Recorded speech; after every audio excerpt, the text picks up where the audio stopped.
Hi friends, ఈరోజు నేను veg pulao ఎలా చేయాలో చేసి చూపిస్తాను. నా స్టైల్లో వెజ్ పలావ్ ఎలా ఉంటుందో ఒకసారి చూడండి. చాలా అంటే చాలా బాగుంటుంది. ఫస్ట్ దీనికోసం ఒక ప్రెషర్ కుక్కర్ తీసుకొని దాంట్లో కొంచెం ఆయిల్, కొంచెం నెయ్యి వేస్తాము. అది వేసిన తర్వాత దాంట్లో ఆల్ స్పైసెస్ వేస్తాము. చెక్క, లవంగము, యాలక్కాయలు అవన్నీ వేస్తాము. అది వేసిన తర్వాత కొంచెం వేగినాక తర్వాత పచ్చిమిరపకాయ, ఎర్రగడ్డ వేస్తాము. అది కూడా వేగిన తర్వాత అల్లం వెల్లుల్లి పేస్ట్ వేస్తాము. అల్లం వెల్లుల్లి పేస్ట్ వేసినప్పుడు స్టవ్ సిమ్లో పెట్టుకోండి, లేకపోతే అడుగంటేస్తుంది. అది కూడా కొంచెం వేగిన తర్వాత సన్నగా తరిగిన పొటాటో, సన్నగా తరిగిన క్యారెట్, సన్నగా తరిగిన కొత్తిమీర, పుదీనా, కరివేపాకు ఇవన్నీ వేసేసి బాగా కలబెట్టేసుకోవాలి. కొంచెం మగ్గించుకోవాలి. ఇది బాగా ఇట్లా ఆయిల్ బయట రావాలి. ఆయిల్ బయట వచ్చిందంటే బాగా వేగిపోయినట్లు అర్థం అన్నమాట. సో దీంట్లో తర్వాత ఒక చిన్న టమాటో స్లైసెస్ లాగా కట్ చేసి వేస్తాము. ఈ స్లైసెస్ కూడా అంతా బాగా కళ్ళుప్పు వేసి మగ్గించుకుంటాను. అది టమాటో మగ్గాలంటే కొంచెం కళ్ళుప్పు అంటే సాల్ట్ వేస్తారు అందరూ, కానీ నేనైతే మాత్రం కళ్ళుప్పే వాడతాను. కళ్ళుప్పు వేసి బాగా కలబెట్టి మగ్గించుకోవాలి. దీంట్లో మనం బీన్స్ వేసుకోవచ్చు, ఏదైనా వేయచ్చు. బీన్స్ కానీ, కాలీఫ్లవర్ కానీ, తర్వాత గ్రీన్ పీస్ కానీ ఇవంతా వేస్తారు. కానీ నా దగ్గర ఏవి అవైలబిలిటీలో ఉన్నాయో అవి మాత్రమే వేస్తాను. సో అది వేసి బాగా మగ్గిన తర్వాత దాంట్లో ఒక 2 to 3 స్పూన్స్ కర్డ్ వేస్తాను అనమాట. ఆ కర్డ్ వేసినప్పుడు స్టవ్ కంపల్సరీ సిమ్లో ఉండాలి. హై ఫ్లేమ్లో ఉంటే విరిగిపోయే ఛాన్సెస్ ఉంటాయి, బాగుండదు, టేస్ట్ అంత బాగా ఉండదు, గుడ్లుగా విరిగిపోతుంది, బాగుండదు. సో ఇట్లా దాంట్లో ఉన్న నీరంతా ఇంకిపోయే వరకు కలబెట్టుకోవాలి దాన్ని మనము. ఇలా చేస్తున్నప్పుడు ఆ కర్డ్లో వచ్చే వాటర్ అంతా ఇంకిపోవాలి. అప్పుడు మనం దాంట్లో కొంచెం జీలకర్ర పొడి, కొంచెం కారం పొడి, కొంచెం ధనియాల పొడి, కొంచెం పసుపు పొడి, ఇవన్నీ పొళ్ళు వేసేసుకోవాలి. యాక్చువల్గా నేను కొంచెం బిర్యానీ మసాలా కూడా వేస్తున్నాను. హోమ్ మేడ్ బిర్యానీ మసాలా ఉందండి నా దగ్గర. సో అది వేసాను అన్నమాట. అది వేసిన తర్వాత ఒకసారి అంతా బాగా కలబెట్టుకోవాలన్నమాట.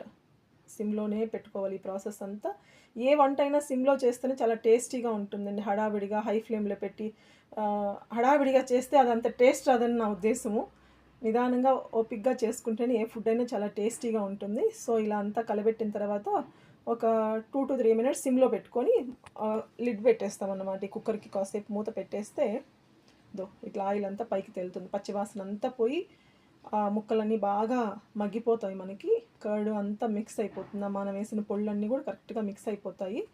ఇలా మిక్స్ అయిన తర్వాత వాటర్ అంతా ఇంకిపోయి ఓన్లీ ఆయిల్ ఉంటుందన్నమాట. ఇప్పుడు మనము నీట్గా ఓన్లీ మసాలా లాగా అయిపోతుంది, మనం వేసినవి ఏవి కనపడకుండా. అలా ఉన్నప్పుడే పిల్లలు ఏరేయకుండా ఉంటారండి. మా పిల్లలు ఏమంటే ఏ చిన్న పీసులు కనపడినా ఏరేస్తారనమాట. పొటాటో ఏరేయడము, కొత్తిమీర, టమాటో ఏది వేసినా వెజిటబుల్ ఏరేస్తూ ఉంటారు. అందుకనే సన్నగా తరిగి వేస్తాను అన్నమాట.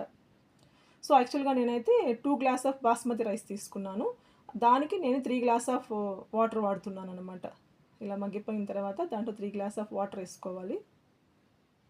3 గ్లాస్ ఆఫ్ వాటర్ ఎనఫ్ అండి. ప్రెషర్ కుక్కర్లో చేస్తున్నాం కాబట్టి ఆల్రెడీ బియ్యం కూడా నానిపోయి ఉంటుంది కాబట్టి సో 3 గ్లాస్ సరిపోతుందన్నమాట.